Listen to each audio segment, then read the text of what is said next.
In this second part, we'll take off where we left off in part 1.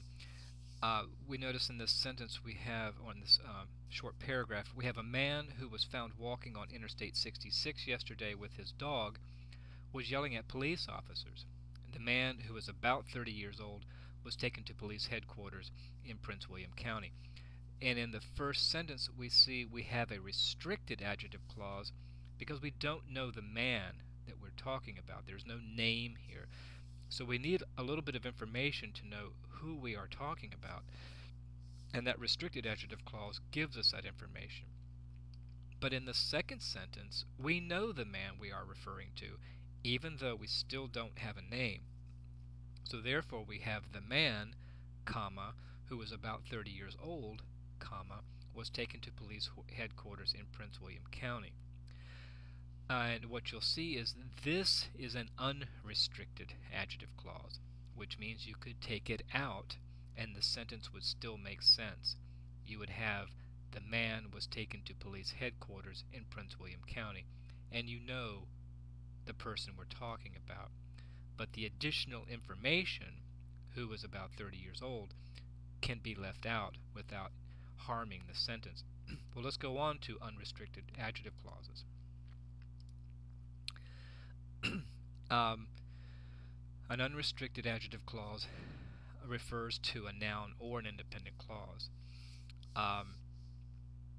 So let's take a look at number 2 here. We have Edinburgh, which is located in eastern Scotland, is the birthplace of Arthur Conan Doyle. Well, Edinburgh is a proper noun. It is the name of a person, place, or thing. It is the name of a place.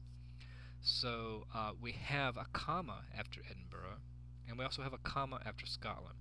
Why? Because this adjective clause, even though it gives us information about Edinburgh, can be lifted out. It can be completely omitted from the sentence, and we can end up with sentence 2a. Edinburgh is the birthplace of Arthur Conan Doyle. So taking out this adjective clause does not harm the meaning of the sentence. We still know exactly where we are talking about, and we still know exactly who we are talking about. This is the case with all unrestricted clauses, unrestricted adjective clauses. They can be left out, and leaving the sentence to still make complete sense. Now let's look at unrestricted adjective clauses in referring to sentence structure.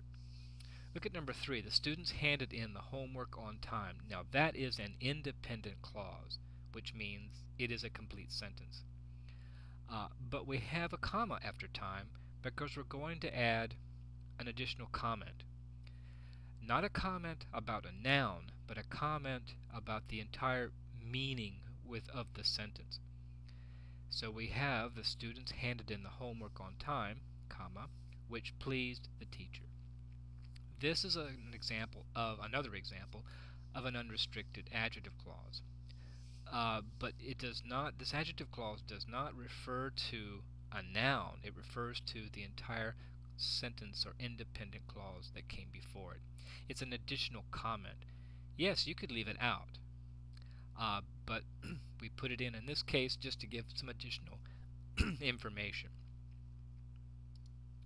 Well, let's look at some clause structure of adjective clauses.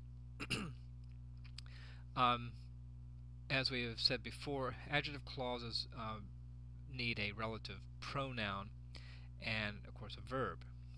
And in number 4, we see the mechanic who fixed my car told me to wait for 3 hours. Well, in this case, who is the subject. It refers back to the mechanic.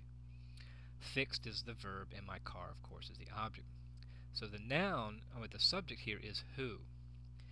And in this adjective clause, we cannot take who out, because that would leave us with number 4a, the mechanic fixed my car told me to wait for 3 hours. It sounds like we have two main verbs, but we'll talk more about this in the next video.